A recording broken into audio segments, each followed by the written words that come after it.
हाय बच्चा लोग, आज हम पढ़ने वाले हैं प्रैक्टिस सेट 1.3 और इसको सॉल्व करने के लिए हम यूज़ करेंगे क्रेमर्स रूल। अभी क्रेमर्स रूल बनाया था गैब्रियल क्रेमर्स ने 1750 में। इन्होंने इंट्रोड्यूस किया एक कॉन्सेप्ट जिसको बोलते हैं हम लोग डिटरमिनेंट्स। ठीक है, डिटरमिनेंट्स यूज़ करके हम क्या सॉल्व करते हैं? Linear equation. इन एक्चुअलिटी उसको हम लोग बुलाते हैं लीनियर अलजेब्रा। ठीक है, और ये कौन यूज़ करते हैं? ये यूज़ करते हैं कॉम्प्लेक्स मैथमेटिक्स को सॉल्व करने के लिए बाय इंजीनियर्स, ठीक है, and scientist, basically physicist use करते हैं। तो हम यहाँ एक बेसिक लीनियर इक्वेशन को सॉल्व करने के लिए क्रेमर्स रूल यूज़ करेंगे। ठीक है, अभी समझना पड़ेगा कि डिटर्मिनेंट क्या होता है। ठीक है, तो देखते हैं डिटर्मिनेंट क्या होता है। कंसिडर करो आपने एक नंबर लिया 5, 2, 3 एंड 1 और इन चारों नंबर को ऐसे दो वॉल के बीच में रख दिया। तो इस दो वॉल के बीच में ये दो वॉल दिख रहे हैं ना, इसको हम लोग बुलाते हैं डिटर्मिनेंट। समझ में आया? अभी डिटर्मिनेंट सॉल्व कैसे किया जाता है? This number 5 should be multiplied by 1 and 3 should be multiplied by 2। तो 5 multiplied by 1 ये हो गया। माइनस साइन, कभी भी डिटर्मिनेंट सॉल्व करने के टाइम पे उनके बीच में कभी भी कौन सा साइन रहता है? Minus sign. That is 3 multiplied by 2। तो ये क्या हो गया? 5 माइनस 6। तो इसका आंसर आएगा -1। समझ में? तो इन शॉर्ट इसको कैसे याद रखना है, एक फॉर्मूला देता हूं। सो डिटर्मिनेंट का फॉर्मूला है A B C D is equal to A multiplied by D, bracket में डालो, minus B multiplied by C is equal to the answer that you will get from this. समझ में आया कि नहीं आया? बहुत इजी है, ज़्यादा डिफिकल्ट है नहीं। इस तरीके से इसका आंसर आएगा। ठीक है, इसको सॉल्व करने के बाद जो आंसर आएगा वो, तो हम लोग ने ये यहाँ किया है। ठीक है, तो इसको बोलते हैं क्रेमर्स रूल। इस दो डंडी के बीच में जो वैल्यूज है, इस पूरे चीज को हम लोग क्या बुलाते हैं? Determinant. Okay, now let's go on to the exercise and solve it. तो चलो पहला सम सॉल्व करते हैं। यहां हमको सिर्फ फिल इन द ब्लैंक्स करना है, फिर भी मैं बता देता हूं ठीक से। तो ये हो गया आपका डिटरमिनेंट्स। अब इस डिटरमिनेंट का वैल्यू जिसको हम लोग डी से लिखते हैं, मैं यहां लिख देता हूं, D is equal to determinant is equal to 3, 4, 2, 5। Determinant close करते। अभी इसका वैल्यू निकालना है, तो ये क्या करना है? पहला 3 मल्टीप्लाइड बाय 5, 3 मल्टीप्लाइड बाय 5, इसको हम लोग ब्रैकेट में रखते हैं, minus 4 multiplied by 2, 4 multiplied by 2। तो इसका आंसर ना 3 5 जा 15 एंड 4 2 जा 8, -8। ओके, तो अभी इसको माइनस किया तो हमको आंसर क्या आएगा? 7। ठीक है, तो इस तरीके से अपन ने फर्स्ट सम को सॉल्व किया है। Now let's go on to the next sum and solve it. ठीक है, चलो बच्चा लोग, अभी पार्ट 2 उसका सॉल्व करना चालू करते हैं। तो डिटर्मिनेंट लिख देते हैं हम, जहां वैल्यू दिया है -1, 2, 7 एंड 4। डिटर्मिनेंट क्लोज करते हैं। ठीक है, तो इसका वैल्यू क्या आएगा? मैंने क्या बोला था? ये यहां मल्टीप्लाई होगा और ये यहां मल्टीप्लाई होगा। तो ये हो गया -1 multiplied by 4, bracket close, minus bracket open 2 multiplied by 7, bracket close. चलो इसको सॉल्व करते हैं। तो ये आएगा -4 -14। तो इसका आंसर क्या है? -18। ये हो गया फर्स्ट वन। चलो अभी सेकेंड वन पे जाते हैं, तो इसका भी वैल्यू निकालते हैं डिटर्मिनेंट का। तो ये आता है 5, 3 -7 0। ओके, चलो इसका डिटर्मिनेंट का वैल्यू निकालते हैं, डी का वैल्यू।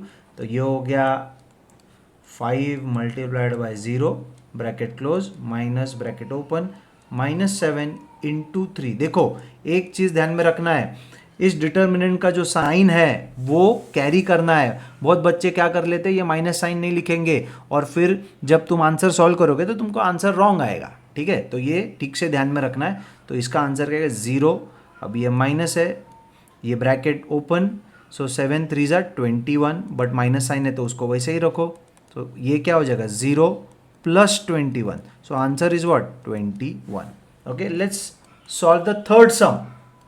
ठीक है, मैं डिटर्मिनेंट बना लेता हूँ, दैट इज 7/3, 5/3, 3/2 एंड 1/2। ठीक है, तो ये यहाँ मल्टीप्लाई करना है और इसको यहाँ मल्टीप्लाई करना है। Let's get the answer. तो 7/3 इंटू 1/2 ब्रैकेट के अंदर रखना है, माइनस 3/2 इंटू 5/3। ठीक है, कोई माइनस साइन है नहीं, तो चलो इसको सॉल्व करते हैं। तो इसका आंसर रहेगा 7/6 माइनस 15/6। अभी सबको मालूम है डिनोमिनेटर दोनों में 6 है, तो इसको हम कॉमन आउट कर सकते हैं। तो 7 माइनस 15 कितना हो गया, बहुत ईजी है, दिस गोइंग टू बी -8/6। तो अभी इसको क्या 2 के टेबल में जाएगा, 2 4 जा 2 3 जा। तो what is the answer, answer is -4/3 is the answer. ठीक है, इस तरीके से हमने इसको सॉल्व किया है। चलो let's go on to the third part of the exercise. So बच्चा लोग थर्ड पार्ट का फर्स्ट सम स्टार्ट करते सॉल्व करना। अभी ये देखने के बाद आपको लगेगा अरे ये तो इक्वेशन दिया है, तो हम क्रेमर्स रूल कैसे लगाएंगे। बहुत सिंपल है, एक काम कीजिए, पहला x लिख दीजिए फिर y लिख दीजिए। ठीक है, फिर अभी x के जो कोएफिशिएंट्स है वो x के नीचे लिखे, तो इधर पहले वाले इक्वेशन का x का कोएफिशिएंट क्या है 3 और दूसरा है 4। y के कोएफिशिएंट्स क्या है -4। एक बात ध्यान में रखिए, ये सिर्फ 4 नहीं लिखना है, -4 लिखना है और यहाँ आएगा 3। ठीक है, अभी ये आने के बाद इनके बाजू में सिर्फ आप क्या कर दीजिए, 2 वॉल डाल दीजिए, तो ये हो गया तुम्हारा डिटर्मिनेंट। सो अभी हम डिटर्मिनेंट का वैल्यू निकाल सकते हैं। So d is equal to what 3 4 -4 3। इससे मिलेगा हमको इन दोनों इक्वेशंस के डिटर्मिनेंट्स का वैल्यू। समझ में आया कि नहीं आया, बहुत सिंपल है। अभी हम ये क्यों कर रहे हैं, ताकि हमको फाइनल में x, y का वैल्यू क्या है ये मिल जाएगा। समझ में आया, तो ये तो सॉल्व करने मैंने सिखाया है, तो ये क्या होगा क्रॉस मल्टीप्लाई करना है। सो 3 मल्टीप्लाइड बाई 3 ब्रैकेट के अंदर -4 मल्टीप्लाइड बाय 4। बेसिकली गलती से मैंने पहला उसको लिखा, लेकिन आप 4 लिखिए। ठीक है, तो ये हो जाएगा 9 -16 ब्रैकेट खोलने के बाद ये कितना हो जाएगा 9 + 16, तो ये हो जाएगा 25। ठीक है, अभी ये तो डिटर्मिनेंट का वैल्यू है, लेकिन हमको अगर एक्चुअल x और y का वैल्यू निकालना है तो उसके लिए थोड़ा सा और काम करना है, जिसको हम लोग बुलाते हैं dx। अभी dx का वैल्यू कैसे निकालना है, आपको ये कोएफिशिएंट्स ऑफ x दिख रहे, इनके बदले आप in final values of each equation वहाँ लिख दीजिए। तो मैं ऊपर क्या लिखूंगा 10 और नीचे लिखूंगा 5, और जैसे y के कोएफिशिएंट्स है वो वैसे के वैसे लिख दीजिए।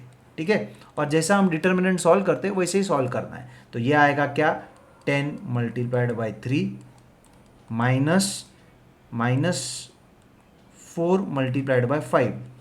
ठीक है, गलती से वापस मैंने 5 को पहले लिखने से बदले 4 को लिख दिया, बट उतना ठीक है, वो समझ जाएगा, बस साइन कैरी कीजिए, साइन भूल गए तो प्रॉब्लम हो जाएगा। तो ये हो जाएगा 30, ये हो जाएगा -20, ब्रैकेट खोला नहीं है, ब्रैकेट खोलने के बाद ये क्या हो जाएगा 30 + 20, so this is going to be what 50।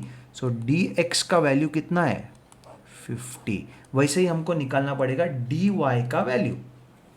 Okay, so dy का वैल्यू क्या है, जहां हमने अभी x के कोएफिशिएंट्स निकाले थे वैसे हमको y के कोएफिशिएंट्स निकालने और x के जैसे वैसे के वैसे लिखने। तो यहाँ क्या आएगा 3 4 10 5। Okay, close the determinant and then start solving. So 3 multiplied by 5, okay, -4 multiplied by 10, तो ये कितना हो जाएगा, this is going to be 15 -40, this is going to be what 25। So therefore dy का वैल्यू कितना है 25। Okay, now the sum is still not over. ठीक है, सम खत्म हुआ नहीं है, अभी आपको x एंड y का वैल्यू निकालना है। तो ये बहुत ईजी है, तो ये फॉर्मूला ठीक से याद रखना है। सो x का value is known as dx/d। ठीक है, तो dx/d क्या अभी तो ढूंढ के निकाला है। सो dx का वैल्यू क्या है 50/d का वैल्यू कितना है 25, तो ये कितना हो गया 25 1 जा 25 2 जा। सो x का वैल्यू है 2। Okay, this is how we solve x and now let's take y। So y का क्या आएगा dy/d। तो इधर क्या डालेंगे हम, dy का वैल्यू कितना है 25 upon 25. What is that? So therefore y's value is 1. Hence we are able to solve the sum with the help of Cramer's rule, and we can say that the value of x and y is what? 2,1. समझा कि नहीं समझा? बहुत easy है. अगर आपको पसंद आया हो तो please like, share and subscribe.